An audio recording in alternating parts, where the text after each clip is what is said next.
Hello friends, welcome back to my channel. আমার চ্যানেলে তোমাদের সকলকে স্বাগত জানিয়ে আজকের ভিডিও শুরু করছি। আর আজ করব সরু চাকলি পিঠা। তো আমরা সাধারণত বাড়িতে ডাল দিয়ে বা নারকেল দিয়ে সরু চাকলি বানিয়ে থাকি। তো আজকে আমি খুব সিম্পলভাবে বানাবো। জাস্ট ঘরে যে চালের আমরা ভাত খাই, ভাতের চাল দিয়ে আজকে সরু চাকলি পিঠে বানাবো খুব সহজভাবে আর খুব কম উপকরণ লাগবে। এই যে মিক্সার জারে পেস্ট করে নিয়েছি, ঠিক এরকম পাতলা হবে। এর মধ্যে লবণ দিয়ে দেবো, আর কিছুই দেবো না, নর্মাল জল দিয়ে আর লবণ দিয়ে ব্যাটারটা খুব ভালো করে রেডি করে নিয়েছি। মিক্সিতে পেস্ট করে নিয়েছি। আর 3 ঘন্টা আগে চালটা ভিজিয়ে রেখে দিয়েছিলাম। তো ভিজানোর পরে মিক্সিতে খুব ভালো করে পেস্ট করে নিয়েছি, নিয়ে ওর মধ্যে লবণ দিয়ে এই যে দেখুন ব্যাটারটা এরকম হয়েছে।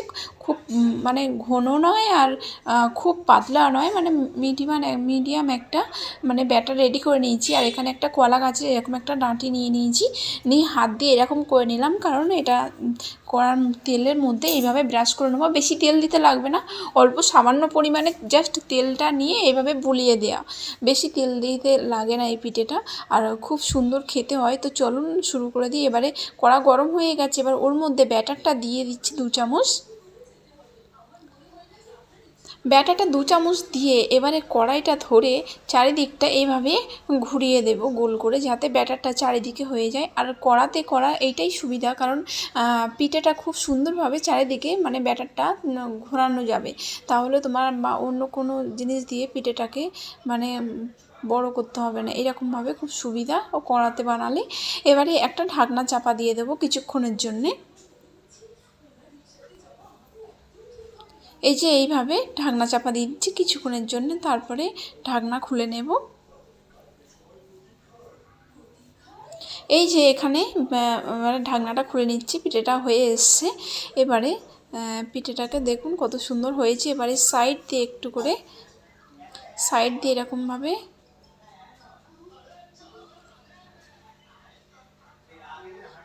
এরকম হালকা করে সাইডটা ছাড়িয়ে দেব।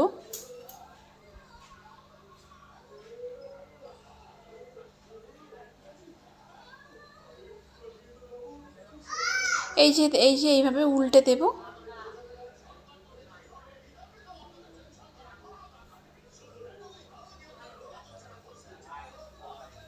এই যে আবারও সেম উল্টে দিচ্ছি, দিয়ে এই যে রেডি হয়ে গেছে। এবারে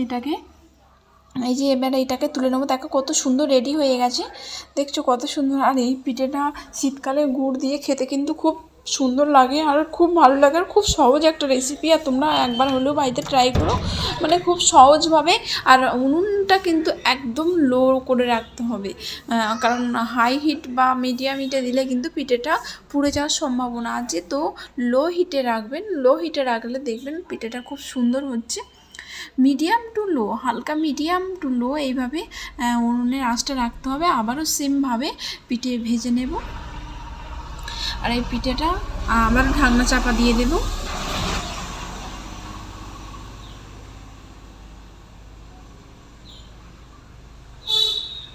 তুলে নিয়েছি। এবার আবারও কড়ার মধ্যে তেল দেবো সামান্য, জাস্ট সামান্য তেল নিয়ে বুলিয়ে দেয়, কারণ এই পিঠেটা বানাতে বেশি তেল লাগে না। আবারও সেমভাবে পিঠেগুলো বানিয়ে নেব। আর আমার পুরানো বন্ধুরা তো আমার পাশে আছোই, আর আমার নতুন বন্ধুরা আমার চ্যানেলটাকে সাবস্ক্রাইব করে আমার পাশে থাকার অনুরোধ রইল।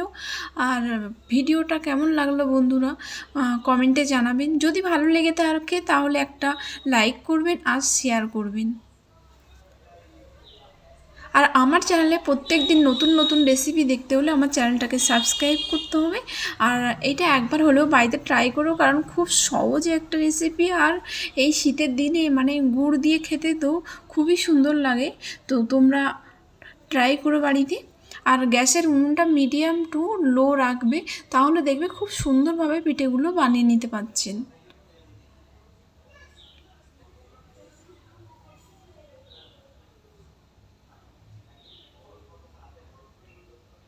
এই যে এইভাবে দেখুন কত সুন্দর পিঠেটা হয়েছে। এই যে তুলে নিচ্ছি।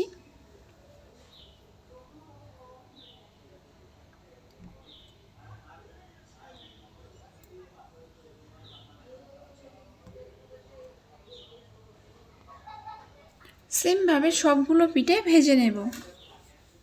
আবারও ঘুরিয়ে দেবো চারিদিকটা।